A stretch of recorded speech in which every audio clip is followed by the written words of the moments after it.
พาสบายดีมาพี่น้องวันนี้คอยสิพาพี่น้องหาเลาะเมืองหน่อไม้พี่น้องเอ้ยหน่อไม้คอยปลูกไว้มันออกหรือยังพี่น้อง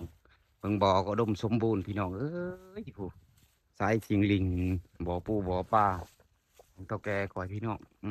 เพิ่นเฮ็ดน้ำสูบใช้อันรถทุเรียนพี่น้องเอ้ยมาอีฟซี่เว้าหลายยายห่างมาเบิ่งมาเลาะเมืองหน่อไม้พี่น้องมาเลาะเมืองหน่อไม้เป็นยังไงพี่น้องโอ้ยหญ้าขึ้นหลายพี่น้องเอ้ย พอเพิ่นมาฉีดยาเขาก็สิฉีดมื้อนี้แหละพี่น้องเอ้ยนี่ข้อยสิพาอีชี่เลาะเมืองหนองมงหน่อไม้พี่น้องเอ้ยมาเป็นยังไงมาติดตามกันเบิ่งอีชี่อืมมาโตโหกพี่น้องเอ้ยยังได้ก้อนนี่ออกอีบ่พี่น้องเอ้ยมา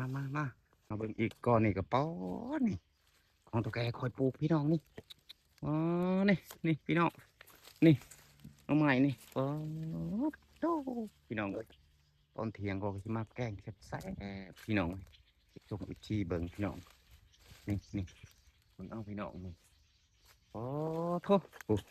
พี่น้องเอ้ยนี่บุจะนอใหญ่ๆโอ้พี่น้องอืมไปส่งอีกทีเบิ่งเอาหน่อไม้เยอะแยะอึดยังผู้พี่น้องนี่นี่ผู้ลำนี้ก็โป้จุดปวดพี่น้องเอ้ยมาติดตามกันเบิ่งพี่น้องนี่อีกทีพี่ เพราะว่าไลายย่ายห่างอีกทุกอีกทีเห็นก็กดไลค์กดแชร์เพราะพาคลิปบายบายห่างอีกทีทุกคู่ทุกคนพี่น้องฮากะ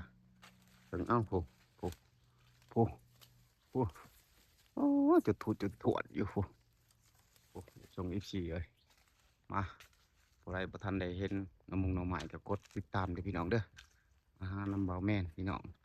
หลังจากที่พักผ่อนหย่อนเวลาพี่น้องเอ้ยหาหน่อไม้มากินตอนเที่ยงตอนนะพี่น้องเอ้ยนี่ พอได้กินพี่น้องเอ้ยหน่อไม้นี่อย่างดัวโอ้อ่ะช่องอีพีกดติดตามขอพาคลิปนะพี่น้อง